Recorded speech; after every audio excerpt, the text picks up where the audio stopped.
जय हिंद साथियों। तो आइए आज के नरेंद्र मोदी के भाषण को, जो स्पीच है रेड फोर्ट से दिया है, उसका कुछ अंश है 15 पॉइंट में, उसको देखते हैं।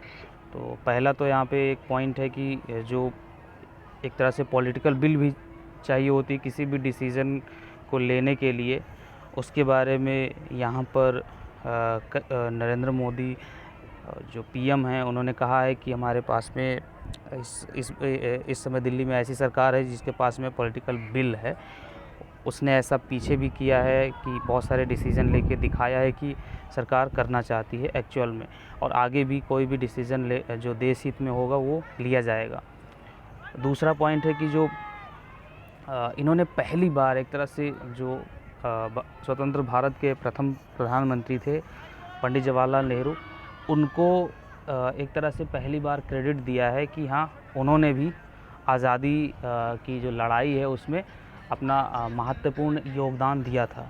तो ये यहाँ पे ये बता रहे हैं, पहली बार इनकी स्पीच में आया है कि हाँ, उन्होंने कुछ एक तरह से योगदान दिया है। क्योंकि आप अगर इंडियन पॉलिटिकल हिस्ट्री देखें तो उसमें 17 साल तक जो नेहरू हैं वो पीएम रहे हैं, 1947 से लेकर 62 तक। तो इसके बाद में इंदिरा जी हैं, वो लॉन्गेस्ट पीएम हैं, 12 साल तक रही हैं। और उसके बाद में 5 साल किसी ने कंप्लीट किया है, किसी ने कुछ ही दिन, किसी ने कुछ साल, और अभी जो नरेंद्र मोदी हैं एज अ पीएम, ये अपना 7 साल पूरा कर चुके हैं और 8वें में प्रवेश कर चुके हैं। अभी 2024 तक इनकी ऑफिस सिक्योर है। 2024 के आम इलेक्शन में, जो आम लोकसभा का इलेक्शन होगा, उसमें देखते हैं कि दोबारा ये एक तरह से जीतते हैं या किसकी सरकार बनती है या नया कोई आएगा।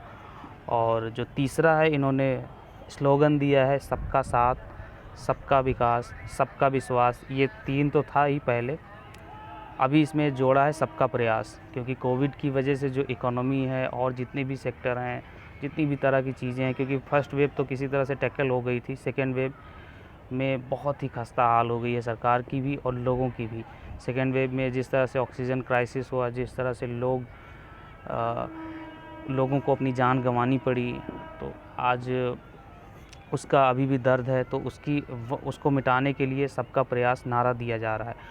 और इसी के अलावा जो चौथा है, वो इन्होंने पार्टीशन को क्रिटिसाइज़ किया है। और जो 14 अगस्त है, जिसमें पाकिस्तान अपना स्वतंत्रता दिवस मनाता है, उसको as a partition horror remembrance day, जो विभाजन विभीषिका स्मृति दिवस है, उसके तौर पे मनाने के लिए नरेंद्र मोदी ने कहा है।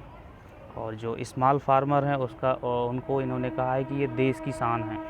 इसके साथ में जो सैनिक स्कूल थे, जहाँ पर गर्ल्स का जो एडमिशन था अलाउ नहीं था अब तक, वो अब से अलाउ कर दिया गया है। जो सैनिक स्कूल हैं, जहाँ पर बच्चे जो एक तरह से बॉयज़ स्टूडेंट है वो जाते थे, अब गर्ल स्टूडेंट भी जा सकती हैं, इनके लिए भी ओपन हो गया है।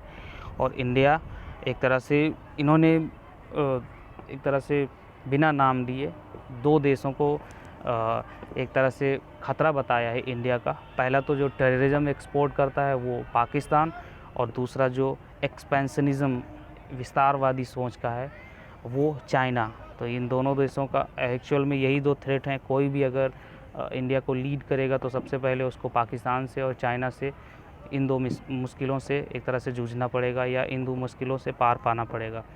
और इसी के साथ में 9वां पॉइंट है कि जो विलेज में जो एक तरह से जो लैंड के झगड़े होते थे, उनमें जो एक तरह से अब डेवलपमेंट होगा, उनका एक तरह से ऑनलाइन किया जा रहा है। वहाँ की जितनी भी प्रोसेस थी उसके बारे में यहाँ पे बताया है कि जो डिज़ास्टर था वो अब डेवलपमेंट साबित हो रहा है। और इसके अलावा जो 75 वंदे भारत ट्रेन हैं, वो नेक्स्ट 75 वीक में चलाने के लिए एक तरह से संकल्प किया है। इस भाषण का ये भी एक अंश है। और जो अगला, और अभी ये 75 साल एक तरह से अमृत काल के जैसा बता रहे हैं, क्योंकि 1947 में जब 100 साल होंगे आज़ादी के, तो उस समय ऐसा विज़न बना रहे हैं कि इंडिया डेवलप्ड होगा। तो उस तरह से 25 जो साल हैं वो उसको अमृत काल कह रहे हैं, और कह रहे हैं कि इसमें हमें सबका साथ, सबका विकास, सबका विश्वास और सबका प्रयास से इंडिया को एक तरह से डेवलप्ड नेशन बनाना है।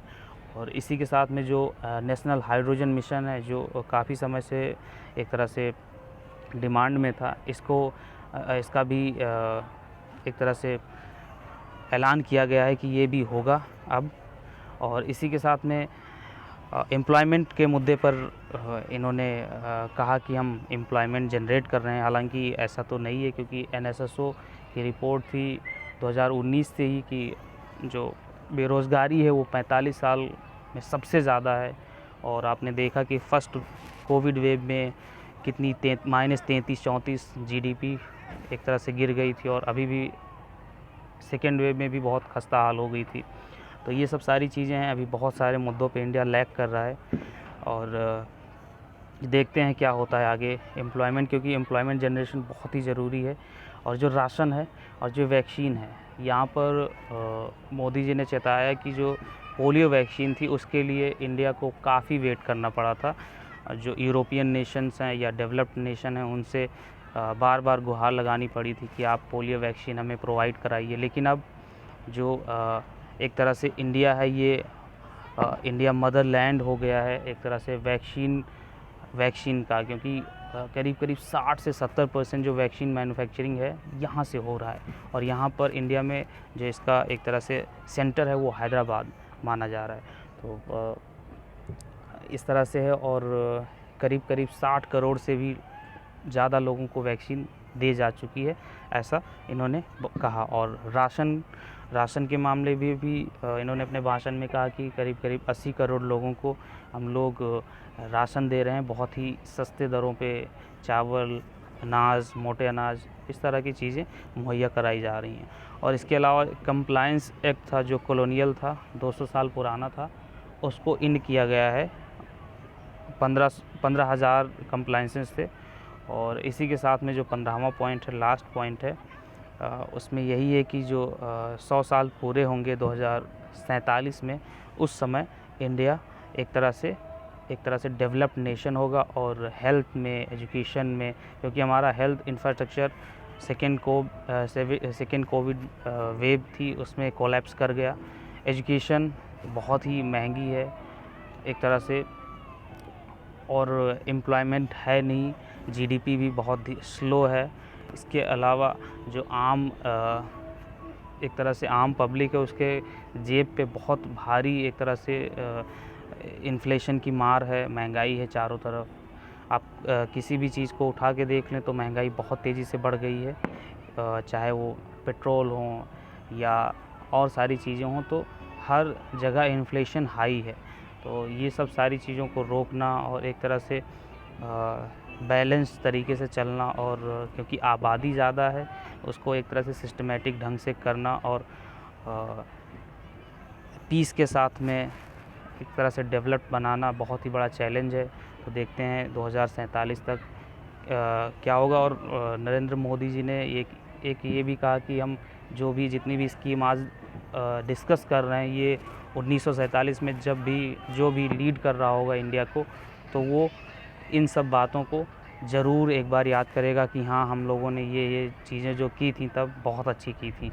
तो यही सब है। तो बहुत बहुत धन्यवाद। जय हिंद।